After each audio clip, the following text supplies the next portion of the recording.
Hello guys, ഇത് തന്നെ വയനാട് ജില്ലയിലെ പഴശ്ശിരാജ എന്ന സ്ഥലത്താണ് ഉണ്ടായിരിക്കുന്നത്. പഴശ്ശിരാജയാണ്. ഞാൻ നിങ്ങൾക്ക് എല്ലാം കാണിച്ചു തരാം. ഞങ്ങൾ വയനാട് ട്രിപ്പ് വന്നിരിക്കുകയാണ്.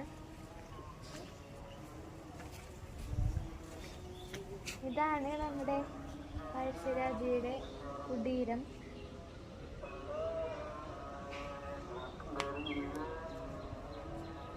പിന്നെ നമുക്ക് ഇതിൽ ഇറങ്ങിച്ചെന്നാൽ പഴശ്ശിരാജയുടെ കുറേ ഇതിൻ്റെയൊക്കെ മ്യൂസിയം എല്ലാം നമുക്ക് കാണാൻ പറ്റും.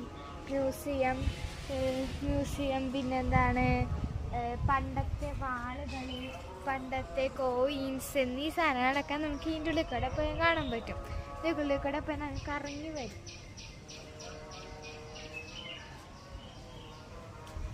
അപ്പം നിങ്ങൾ വയനാട് വന്നിട്ടുണ്ടെങ്കിൽ ഈ സ്ഥലം എന്തായാലും മറക്കാതെ വന്നോട്ടോ. നല്ലൊരു അടിപൊളി സ്പോട്ടാണ്. നമുക്ക് വൈബ് അടിക്കാൻ പറ്റിയ സ്പോട്ടുമാണ്, നമുക്ക് പഠിക്കാനും ഒക്കെ പറ്റിയ സ്പോട്ടുമാണ്. Okay, bye. ഞാൻ വീഡിയോ പറഞ്ഞ പോലെ മ്യൂസിയത്തിലുള്ള സാധനങ്ങളൊക്കെയാണ്. പഴയ രാജാക്കന്മാർ യൂസ് ചെയ്ത കോയിൻസ്, വാളുകളും പിന്നെ ഈ ചട്ടികളും വീടുകളൊക്കെ ഉണ്ട്. അപ്പം നിങ്ങൾ ഇനി അത് കണ്ടോ?